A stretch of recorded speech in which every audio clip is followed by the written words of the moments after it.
Section 1. Echoes in the Mist, the Whispering Corridors of Nijō Castle.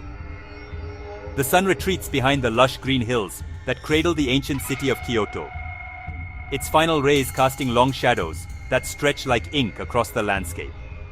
As dusk settles, a cool mist begins its silent ascent, rising from the damp earth of the surrounding forests to embrace the stone foundations and gracefully curved eaves of old castle towers. The air grows still, punctuated only by the distant melancholic calls of birds settling in the trees for the night. Within these hallowed grounds stands Nijō Castle, a monument to a bygone era.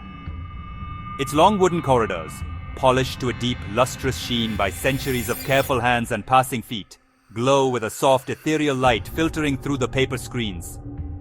The scent of aged cypress wood and dry tatami mats hangs heavy in the air, a perfume of history itself. Yet, this profound quietness is a beautiful deception, a carefully crafted illusion. Section 2. Fortresses of Feudal Japan, the Age of Samurai and Strongholds. Long ago during Japan's feudal era, the landscape was a tapestry woven with threads of conflict and ambition. Powerful regional lords known as daimyo vied for control over land, resources, and influence. Life was not always peaceful. It was a delicate balance of alliances, betrayals, and open warfare. In this struggle, the castle emerged as the ultimate symbol of power and permanence. More than residences, these were fortresses, meticulously designed to withstand sieges, repel invasions, and project authority. Their towering keeps and massive stone walls stood as defiant statements of dominion. Within, a hierarchical society thrived. Daimyo at the center, surrounded by loyal samurai, guardians, strategists, administrators. Castles took advantage of hilltops and rivers, with moats, stone ramparts, and labyrinthine gateways to slow attackers. Every detail, from wall angles to the placement of arrow slits, served defense. Yet the greatest danger often came not from an army, but a lone assassin slipping inside under cover of darkness. The inner sanctum was vulnerable, demanding a subtle defense no intruder could easily circumvent. Section 3. The Shogun's Shadow, Tokugawa Ieyasu, and the Imperative of Palace Security. From civil war, one clan rose to preeminence, the Tokugawa, led by the patient strategist Tokugawa Ieyasu. After Sekigahara in 1600, Ieyasu consolidated power and in 1603 was appointed shogun. Thus began the Edo period, over 2.5 centuries of relative peace under centralized rule. With supreme power came supreme vulnerability. Conspirators and masterless samurai made him a prime target. Ieyasu commissioned castles, palaces, and residences, symbols of authority and fortified sanctuaries. They had to be impregnable, designed to protect the shogun from every threat, especially assassination. Traditional moats and walls were essential, but the gravest danger lurked inside, at night. The challenge: a system always active, incorruptible, and capable of alerting bodyguards to the slightest breach.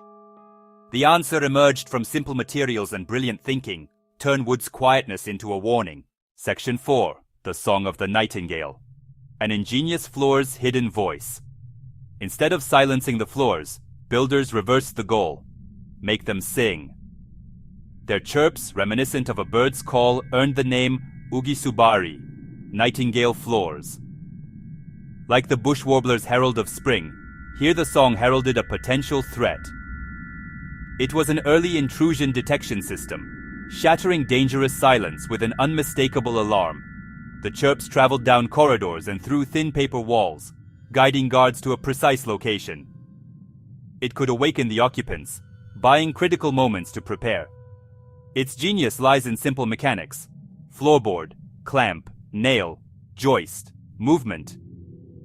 No complex machinery, just wood and metal arranged cleverly. Loose boards flex. A clamp rubs a nail's shaft, creating a high-pitched squeak, amplified by the hollow floor below. Imagine an assassin, a shadow clad in black, moving through the labyrinthine corridors of Nijō Castle under deepest night. A master of stealth, each step placed with the precision of a dancer, expecting silence. But as they enter the great corridor, confidence shatters. The floor does not creak, it sings. A clear, sharp chirp cuts through the stillness. Surprise gone, panic sets in. Every careful step becomes another note in a warning symphony. Edges, tiptoes, futile. The floor is sensitive across its surface. The chirps trace location and direction long before a figure appears. Experts note cypress for durability, hand-forged clamps and nails, and angles perfected for the ideal sound. Tension, friction, resonance, calibrated so weight triggers a consistent chirp. An incorruptible sentinel that uses intruders' motion against them. The master carpenters of feudal Japan faced a daunting challenge, securing vast wooden interiors. Wood expands and contracts with seasons.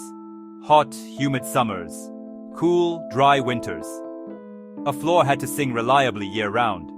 Floating boards and metal friction points let the system breathe. Tolerances preserved function through expansion and shrinkage. Too sensitive is as useless as not sensitive enough. The floor ignored minor vibrations, small animals, distant steps. Components were weighted so human force triggered motion.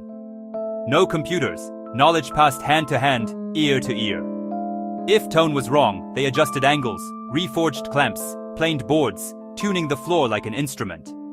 The result, a functional work of art, seamlessly embedded in the architecture it protected. Section 7. Modern Studies and Digital Echoes. These floors are cultural treasures requiring constant care. Centuries of footsteps, plus today's crowds, threaten to silence their song. Repairs must preserve delicate acoustics, high-resolution imaging, laser scanning, even ground-penetrating radar map subsurface mechanisms. Experts see nail placement, clamps, precise gaps, and metal wear. Insight guides careful interventions. Engineers and artists build accurate 3D models from scans and archives. Virtual floors simulate movement and interaction. By inputting material properties, they reproduce authentic chirps digitally. Interactive exhibits let the public see and hear the mechanism, preserving originals while sharing their song for generations. As we walk these hallowed halls, the moonlight casts a silver glow on the polished wood. The experience is transformative. With each deliberate step, the floor answers with its small, clear cry, a delicate echo of centuries.